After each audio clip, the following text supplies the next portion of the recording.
అనంత భక్తి సనాతన ధర్మ ఛానల్కి స్వాగతం. ఓం శ్రీ గణేశాయ నమః. ఓం శ్రీ సరస్వతీయై నమః. ఓం శ్రీ గురుభ్యో నమః. శ్రీ గణేశ పురాణంలోని వరప్రధానం అనే 38వ అధ్యాయము. అనంతరం వ్యాసమునీంద్రుడిలా ప్రశ్నించాడు, ఓ పద్మసంభవ, ఆ తరువాత జరిగిన గృత్సమదుని వృత్తాంతమును తెలుసుకొనగోరుతున్నాను, నాకు చెప్పవలసింది అంటూ వేడిన వ్యాస మహర్షితో బ్రహ్మ ఇలా అన్నాడు. ఓ వ్యాసమునీంద్ర, అప్పుడు సకల మునిగణాలు గృత్సమదుని గౌరవించి నమస్కరించారు. అప్పటి నుంచి సకల కార్యారంభములలోనూ చేసే గణపతి పూజలో ముందుగా ఆ మునికే నమస్కరించసాగారు.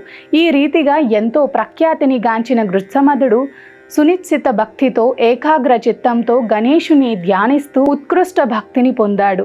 ఇలా ఉండగా ఒకానొక సమయంలో పెద్ద ధ్వని అయ్యేలా ఆ ముని తుమ్మినాడు. ఆ తుమ్ము ధ్వనికి పర్వత గుహలు అదిరిపడ్డాయి. క్షణంలో తన ఎదుట ఒక బాలకుడు కనిపించాడు. ఎర్రని దేహకాంతిని కలిగి పెద్ద ధ్వనిని చేస్తూ తేజో రాశితో కళ్ళు మిరుమిట్లు గొల్పుతున్న ఆ బాలకుణ్ణి చూసి భయంతో గృత్సమదముని గడగడా వణికాడు. ఆహా, ఇది ఏమి విపత్తు! ఈ పుత్రుడు గజాననుచే ఇవ్వబడినాడా ఏమి అనుకుంటూ తిరిగి తేరిపార ఆ పిల్లవాని వంక చూడగా సౌందర్యోపేతమైన ముఖార విందంతో పద్మరీకుల వంటి విశాల నేత్రాలను కలిగి బంగారు భుజకీర్తులతో బాహుపురులు, దివ్యమైన తొలిటము, పాదాలంకారాలను కలిగి కటి ప్రదేశంలో బంగారు మొలత్రాటిని ధరించి నవమన్మధుడిలా ఉన్న ఆ బాలకుణ్ణి చూసిన ఆ ముని ఇలా ప్రశ్నించాడు. ఓ బాలక, నీవెవరవు? ఎవ్వరి వాడవు? ఏం చేయడానికి వచ్చావు? నీ తల్లిదండ్రులు ఎక్కడుంటారు? ఆ మాటలకు ఆ బాలకుడు బదులిచ్చాడు. త్రికాల జ్ఞానివైన ఓ గృత్సమదమునీంద్ర, అన్నీ ఎరిగి ఉండి నన్నెందుకు ఇలా ప్రశ్నిస్తున్నావు? అయినా నీ ఆజ్ఞను అనుసరించి చెబుతాను విను. నేను నీ తుమ్ము నుండి జనించినాను కనుక నాకు తల్లివి తండ్రివి ఇక నీవే. నన్ను దయతో కొన్నాళ్ళు సంరక్షించు. ఇంద్రునితో సహా ముల్లోకాలను ఆక్రమించగల బలపరాక్రమం కలవాడిని. కొద్ది కాలంలోనే నా అప్రమేయ పౌరుషాన్ని నీవు చూడగలవు. ఈ మాటలకు ముగ్ధుడైన ఆ ముని తనలో, ఆహా, ఈ బాలకుడెవరో పుట్టగానే తాను ముల్లోకాలను గెలువగల సమర్థుడు అంటున్నాడే, వీడెవరో గాని అసాధ్యుడిలా ఉన్నాడు. కనుక వీడి శక్తియుక్తులు మరింతగా పెరిగేలా నా మంత్రాన్ని ఇతడికి ఉపదేశిస్తాను. ఆ మంత్ర ప్రభావంతో వరదుడైన గణేశుడి ఇతనికి సకల వాంఛితములను ప్రసాదిస్తాడు. వీడి వల్ల నాకు ఘనకీర్తి లభిస్తుంది అని సంకల్పించి ఆ బాలునకి తన గణానాంత్వ అన్న రుగ్మంత్రాన్ని ఉపదేశించాడు. అలా ఉపదేశించిన తరువాత ఇలా అనుగ్రహ వచనాలతో అతడిలా ఆశీర్వదించాడు. ఓ చిరంజీవి, గణానాంత్వ అన్న ఈ మంత్రాన్ని నీవు నిశ్చలమైన మనస్సుతో జపించు.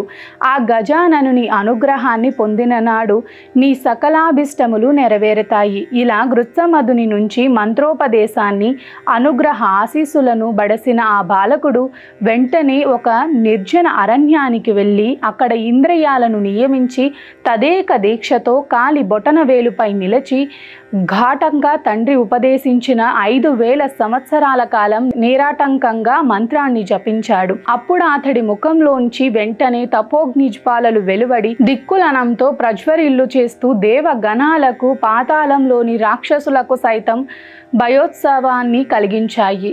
అప్పుడు ఆ బాలుని తపస్సుకు సంతుష్టుడైన గజాననుడు అతడి ఎదుట సాక్షాత్కరించాడు. దిక్కులనెల్లా ప్రజ్వరిల్ల చేస్తూ సూర్యకాంతిని ధిక్కరించే తేజ ప్రకాశంతో తొండమును అలవోకగా అటు ఇటు ఆడిస్తున్న ఆ గజాననుని కీంకారం విన్న ఆ బాలుడు భయంతో వివసుడై నేత్రాలను విప్పి ఎదురుగా నిలిచిన ఆ దేవదేవుణ్ణి చూశాడు.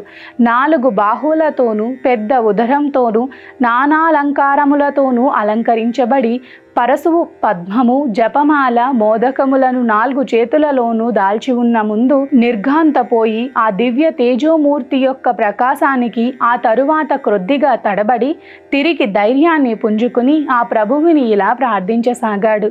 ఓ దేవా, నీకు అనన్య భక్తుడను, శరణాగతుడను అయిన నన్ను ఇలా భయపెట్టడం నీకు భావ్యమా? సౌమ్య రూపాన్ని దాల్చి నా వాంఛితార్థములను ప్రసాదించి నన్ను అనుగ్రహించవే. ఓ వ్యాసమునీంద్ర, అప్పుడు ఆ భక్త వరదుడైన గణాధిపుడు అతడి ప్రార్థనతో తన భయంకర రూపాన్ని ఉపసంహరించి ఎంతో ప్రీతితో సౌమ్య రూపం దాల్చి ఆ బాలకుణ్ణి పిలిచి, నాయనా, నీవు స్వస్థ చిత్తుడివిక. అహోరాత్రులు ఎవరి నుద్దేశించి ధ్యానం చేశావో ఆ నీ ధ్యానమూర్తిని నేనే. నీ యందు పూర్తి ప్రసన్నతను కలిగి నీకు వరాలను అనుగ్రహించదలిచి వచ్చాను. ఈ నా రూపం స్వప్రకాశమైనది. జగన్మయమైన నా పరరూపమును బ్రహ్మ రుద్రాదులు కూడా తెలుసుకోలేరు. దేవతలు, మునులు, గంధర్వులు, అసురులు వీరెవ్వరికీ కూడా ఇది గ్రహింపనలవి కానట్టిది. అటువంటి నేను నీ శ్రద్ధతో కూడిన తపస్సుకు బద్ధుడనై నిన్ను అనుగ్రహించదలిచాను. కోరిన వరము ఇవ్వటానికై వచ్చాను కనుక నా వల్ల నీకేమీ వరములు కావాలో అవన్నీ కోరుకో అన్నాడు. ఆ మాటలకు ఆ బాలకుడు ఇలా అన్నాడు, ఓ దేవా, నీ దివ్యమంగళ తేజోమయ రూపాన్ని దర్శించటంతో నా జన్మ నేటికి చరితార్థమైంది. నా జనని జనకులు ధన్యులైనారు. బాలుడనైన కారణం చేత నీ మహిమా విశేషాన్ని వర్ణించలేకపోయాను. సకల జగత్తుకు నీవే ఆధారభూతుడవు. సూర్యాది గ్రహగోళాలు నీ భావన వల్లనే ప్రకాశిస్తున్నాయి. నీ మహిమా విశేషం చేతనే జగత్తంతా చలిస్తున్నది. అట్టి నీ మహిమా విశేషాన్ని త్రిమూర్తులైన పూర్తిగా గ్రహింపలేరు. అయినా నీవు దయతో వరాన్ని అనుగ్రహించడం కోరితే ఈనాటి నుంచి 3 లోకాలలోనూ ఎక్కడా నాకు తిరుగుండరాదు. దేవ అసుర గణాలందరూ నాకు వశ్యులై ఉండాలి. దేన్ని సంకల్పించినా తక్షణమే అది సిద్ధించేలా సంకల్ప సిద్ధిని ప్రసాదించు. ఇహలోకంలో సకల భోగాలను అనుభవించాక అత్యంతమున మోక్షాన్ని పొందేలా అనుగ్రహించు. ఓ భక్తవరద, నేను తపస్సు ఆచరించిన ఈ ప్రదేశము ఇక నుంచి గణేశపురము అన్న పేరిట లోక విఖ్యాతి గాంచుగాక అంటూ వేడిన ఆ బాలుడితో గజాననుడిలా ప్రసన్నుడై అనుగ్రహ వచనాలు పలికాడు. ఓ బాలక, నీవు కోరినట్లే నీకు త్రైలోక్యాకర్షణ శక్తి కలుగగలదు. నీకెవరి వల్ల ఎటువంటి భయము కలగదు. 3 పురములు బంగారంతో, వెండితో, ఇనుముతో నిర్మించి ఇస్తాను. కోరుకున్న స్థలానికి వెళ్ళే కామగమన శక్తిని అవి కలిగి ఉంటాయి.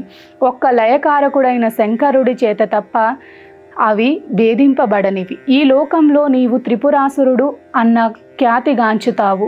ఏనాడైతే శంకరుడు తన ఏకైక బాణంతో ఈ 3ంటిని భేదిస్తాడో ఆనాడే నీవు ముక్తి పొందగలవు. ఇది ముమ్మాటికి సత్యము. ఇంకా నీవడిగిన ఇతర వాంఛితములన్నీ తప్పక నెరవేరుగాక. వ్యాసమునీంద్ర ఈ విధంగా అతడికి వరాలను అనుగ్రహించి గజాననుడు అంతర్హితుడైనాడు. ఆ దైవ వియోగానికి ఆ బాలకుడు కినుకుడై కూడా ఆ వరముల లబ్ధికి సంతోషయుక్తుడైనాడు. అనంతరం తన వరబల గర్వముతో ముల్లోకాలను ఆక్రమింప ప్రయత్నించాడు. ఇది శ్రీ గణేశ పురాణం ఉపాసనా ఖండంలోని వరప్రదానం అనే 38వ అధ్యాయం.